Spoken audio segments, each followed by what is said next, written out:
السلام علیکم حاضرین ناظرین سامعین، میں آپ کا میزبان ڈاکٹر شہزاد شمیم اور میرے ساتھ موجود ہیں استاد محترم قرآنی اسکالر جناب انجینئر محمد طفیل شاد صاحب۔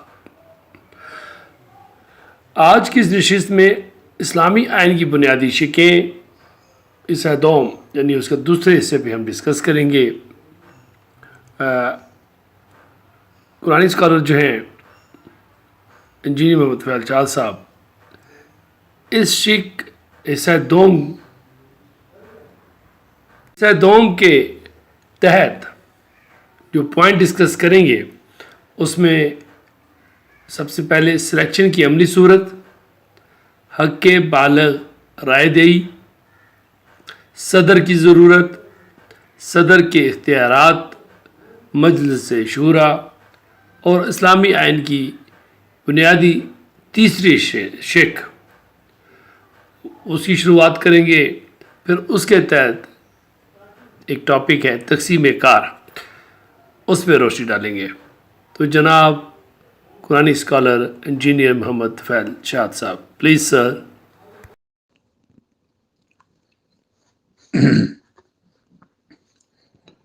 بسم اللہ الرحمن الرحیم۔ آج 3 اکتوبر ہے، سن ہے 2022 اور دن ہے سوموار کا۔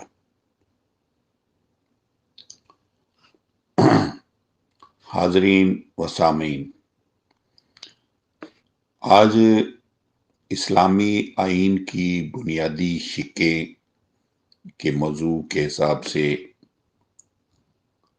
دوسری سٹنگ ہے، دوسرا حصہ ہے۔ تو حاضرین سامعین السلام علیکم، میں ہوں محمد طفیل شاد۔ تو آج اس سلسلے میں سلیکشن کی عملی صورت کیا ہوگی؟ سلیکشن کی عملی صورت یہ ہو سکتی ہے کہ فرض کیا ملک میں 500 نفوس کے حلقے بنائے جائیں۔ ہر حلقہ اپنے میں سے ایک معیاری آدمی سلیکٹ یعنی نامزد کر کے دے۔ اس طرح تمام حلقوں کے معیاری افراد ابھر کر آ جائیں گے۔ اس سے آگے تھانہ وار، تحصیل وار سلیکشن کر کے اس میں سے مزید بہتر افراد آگے لائے جائیں گے۔ اس سے آگے ضلع وار چناؤ کے ذریعے ہر ضلع کے اور صوبہ وار چناؤ کے ساتھ ہر صوبہ کے معیاری افراد کا نکھار ہو جائے گا۔ اس سے آگے صوبوں سے چنے ہوئے افراد سے وہ چناؤ ہوگا جس میں ملک بھر کے چوٹی کے معیاری افراد منکم امتن کی شکل محسوس میں عیاں ہو کر صف اول میں آ جائیں گے۔ بس یہی وہ مطلوبہ جماعت ہے جس کا ہونا قرآن کریم نے لازم قرار دیا ہے کہ وَلْتَكُنْ مِنْكُمْ أُمَّةٌ۔ اخیر پر اس جماعت سے صدر کا چناؤ ہوگا اور باقی افراد اس کی مجلس مشاورت کے رکن ہوں گے۔ اس طرح ہمارے آئین کا نام اسلامی جمہوریہ شرعیہ ہوگا۔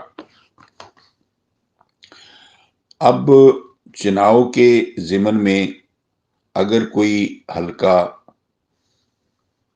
سلیکشن کے طریقے پر ایک معیاری آدمی پر متفق نہیں ہوتا تو اس کا کوئی آدمی نہیں لیا جائے گا۔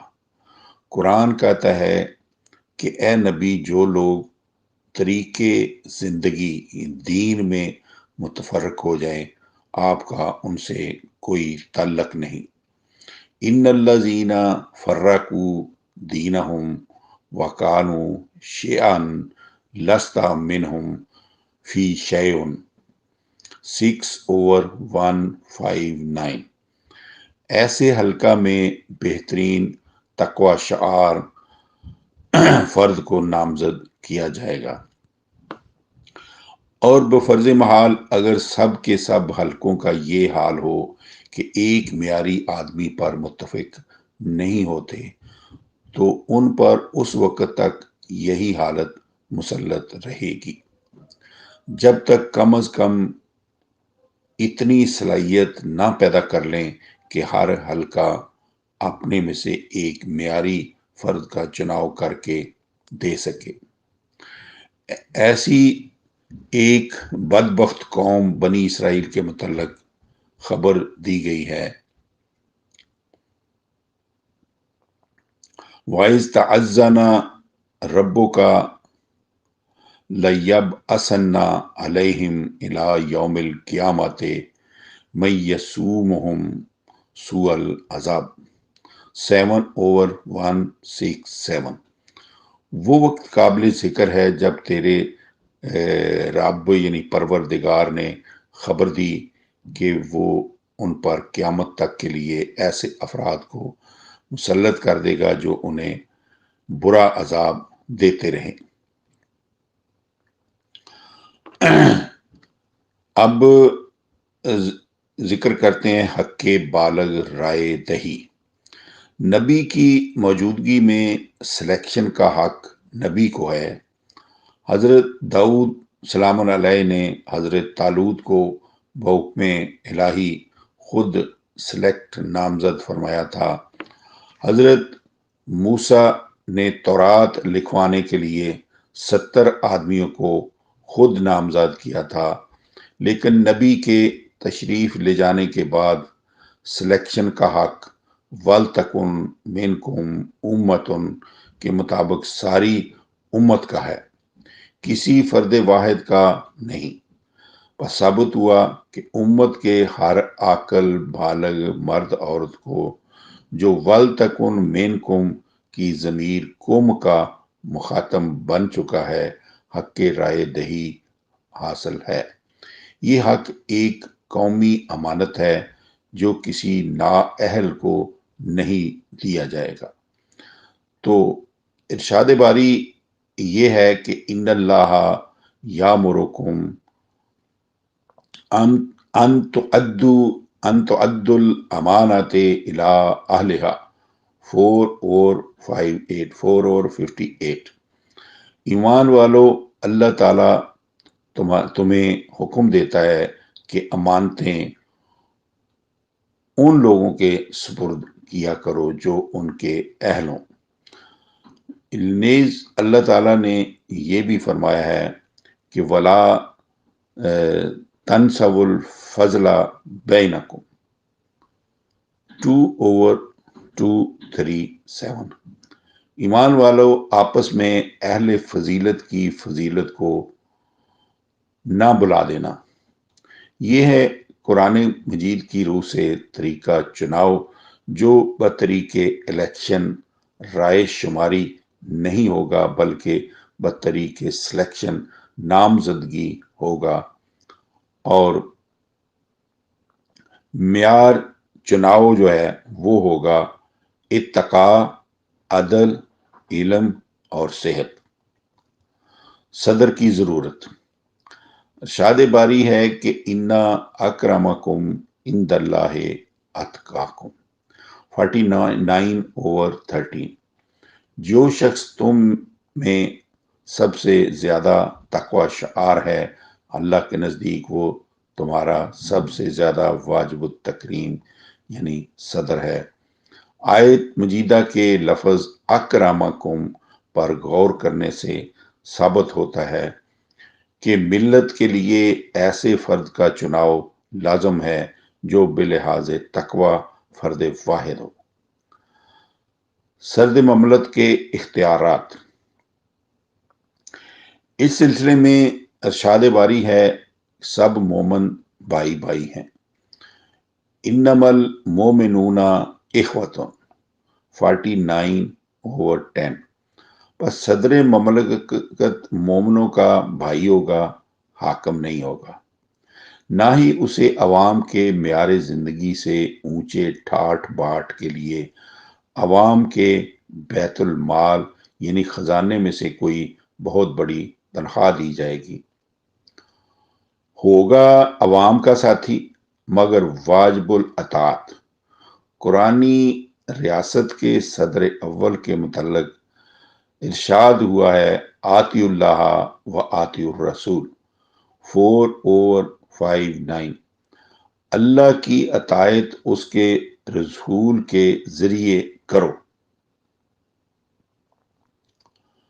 تو اب ظاہر ہے کہ رسول خدا کے بعد حق خلیفۃ الرسول یعنی رسول کے جانشین کی طرف منتقل ہوگا۔ پس ہر اسلامی ریاست کا صدر اہل ریاست کے لیے واجب الاطاعت ہوتا ہے۔ صرف یہی نہیں بلکہ اس کے متعین کردہ اعمال ریاست بھی واجب الاطاعت ہیں، جس کے آیت مجیدہ کے اگلے الفاظ میں وضاحت کر دی گئی ہے کہ وَأُولِي الْأَمْرِ مِنْكُمْ، وہی 4/59۔ لیکن اگر ماتحت عمال قاضی اور جج وغیرہ کوئی سختی کریں یا کوئی غلط فیصلہ کر دیں تو اس کی شکایت اور اپیل صدر مملکت کے پاس کی جائے گی، جیسے کہ قرآنی ریاست کے صدر اول کے والیان امر کے متعلق ارشاد ہوا ہے فَإِن تَنَازَعْتُمْ فِي شَيْءٍ فَرُدُّوهُ إِلَى اللَّهِ وَالرَّسُولِ 4/59۔ پھر اگر ماتحت عمال کے ساتھ تمہارا کوئی تنازع ہو جائے تو اسے اللہ کے رسول کے ذریعے اللہ تعالیٰ کی طرف لوٹا دیا کرو۔ پس ثابت ہوا کہ حضور یعنی رسول کریم کی زندگی میں مملکت کی آخری اتھارٹی آپ تھے، اور آپ کے بعد آپ کے جانشین یعنی صدر ریاست آخری اتھارٹی ہوا کریں گے۔ لیکن صدر مملکت ان اختیارات کو قرآنی حدود میں محدود رہ کر استعمال کرے گا، کیونکہ سابقہ وضاحت میں سامعین کرام آپ سن چکے ہیں کہ اسلامی مملکت میں اقتدار اعلیٰ اللہ تعالیٰ کا حق ہے اور عملی اقتدار اس کی نازل کردہ کتاب قرآن کریم کو حاصل ہے۔ چنانچہ اگر صدر یا اس کے اہل و عیال میں سے کسی فرد میں خلاف قانون عمل پایا جائے تو وہ بھی قانون کی گرفت سے آزاد نہیں ہوگا۔ سورہ احزاب میں درج ہے کہ اگر ازواج مطہرات میں سے کوئی بھی جرم کرے گی تو اس کا قانون کی ذات سے باہر رہنا تو درکنار وہ الٹا دگنی سزا کے مستحق ہوگی۔ یضاعف لہا العذاب ضعفین۔ تو یہ قرآن کریم کا حکم ہے۔ تو جہاں تک آتی اللہ و آتی الرسول کا اس کی وضاحت کا، وہ سورہ توبہ میں آیا ہے وَأَذَانٌ مِّنَ اللَّهِ وَرَسُولِهِ إِلَى النَّاسِ يَوْمَ الْحَجِّ الْأَكْبَرِ 9/3۔ اس آیت مجیدہ کا معنی بالکل صاف ہے کہ اللہ کا اعلان ہے اس کے رسول کے ذریعے، نہ یہ کہ حج اکبر کے دن اللہ کا اعلان کوئی اور الگ تھا اور رسول مقبول کا الگ تھا۔ تو اس طرح آتی اللہ و آتی الرسول کا صاف معنی ہے کہ اللہ کی اطاعت اس کے رسول کے ذریعہ کیا کرو، کیونکہ صاحب حکم صرف اللہ تعالیٰ کا ہے۔ 6/57 12/40۔ وہ اپنے حکم میں کسی ایک کو بھی شریک نہیں کرتا۔ 18/26 18/26۔ اب ذکر ہوتا ہے مجلس شورا کا۔ قرآنی ریاست کے صدر اول جناب محمد سلام علیہ کو حکم ہوتا ہے کہ وہ شاورہم فی الامر 3/159 اے نبی اپنی مجلس شورا کے ساتھ امور مملکت میں مشورہ کیا کریں۔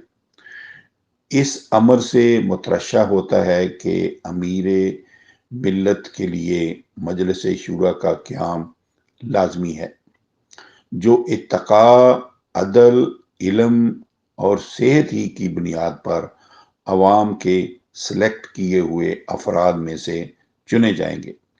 لیکن مجلس شورا میں جو امر طے پا جائے اسے عملی طور پر نافذ کرنے کا اختیار پھر صاحب صدر ہی کو ہوگا، جیسے کہ حضور رسول مقبول کے مشورہ کر چکنے کے متعلق حکم ہوتا ہے کہ جب آپ مشورے کے بعد کسی فیصلے کا ارادہ کر لیں تو اسے اللہ کے بھروسے پر نافذ کر دیا کریں۔ فَإِذَا عَزَمْتَ فَتَوَكَّلْ عَلَى اللَّهِ۔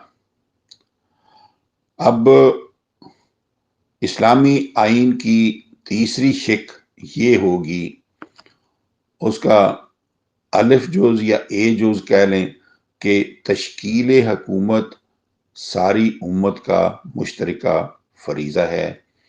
امت اسلامیہ امت واحدہ ہے، نہ اس میں حاکم و محکوم کا تصور کی گنجائش ہے، نہ مذہبی فرقہ بندی اور سیاسی دھڑے بازی کی اجازت ہے۔ اس کا دوسرا حصہ اس کا بی سمجھ لیں، حق رائے دہندگی ہر باشعور بالغ مرد عورت کو حاصل ہے، لیکن یہ قومی امانت نااہلوں کو نہیں دی جائے گی۔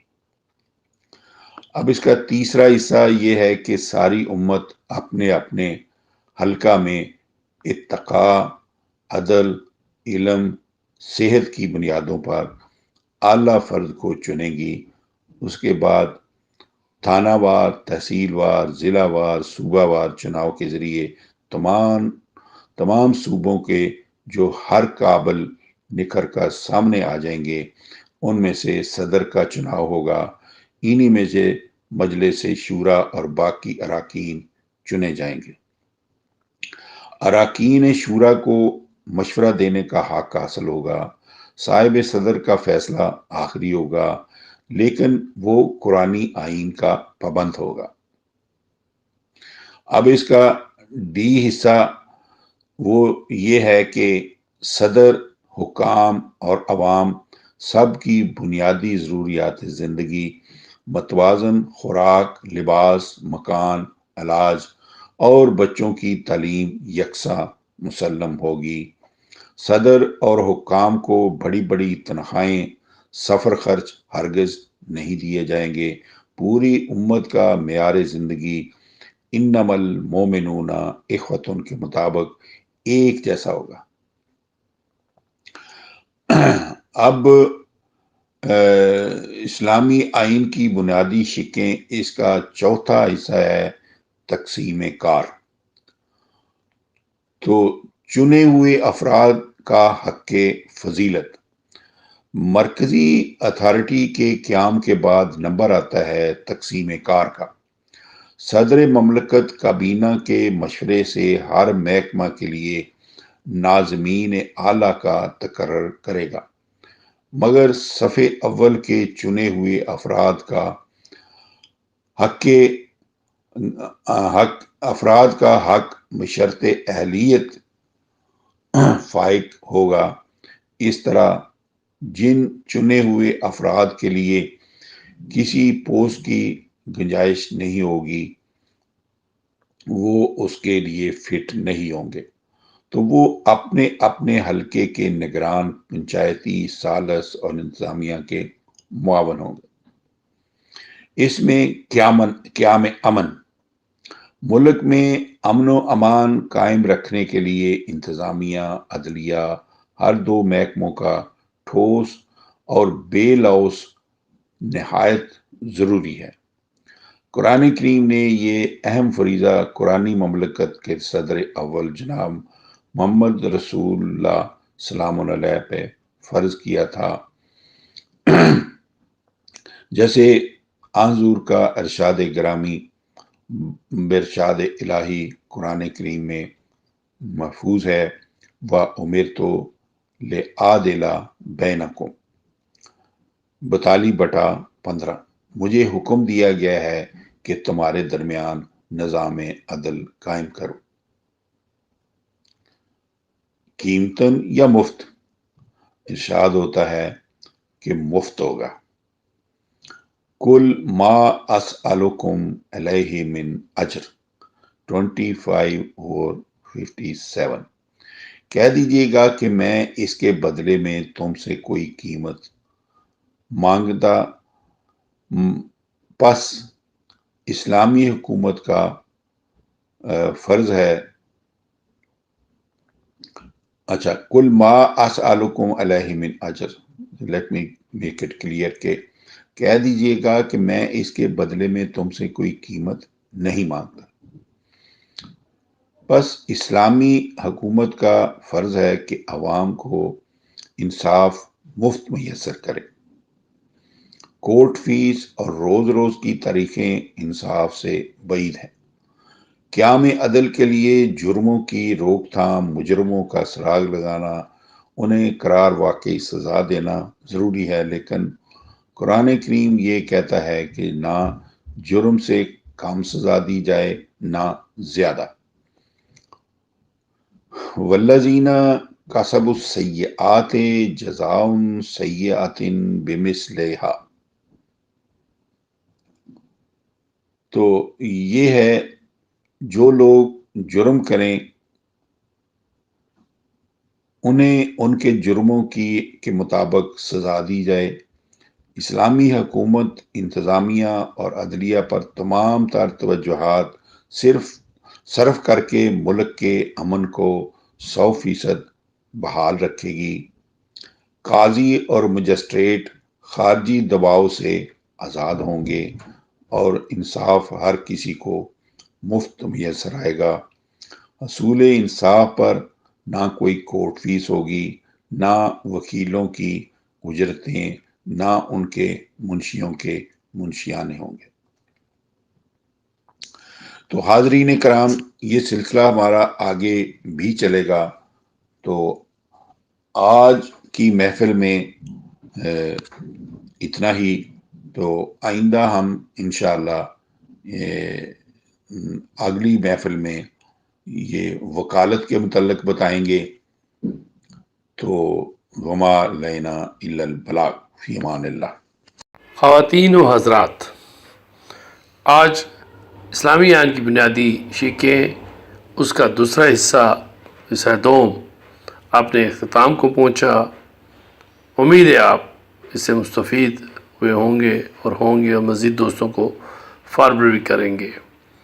جلدی اس کی تیسرے حصے کے ساتھ، حصہ سوم کے ساتھ آپ کی خدمت میں حاضر ہوں گے۔ اجازت دیجیے۔ پاکستان زندہ باد۔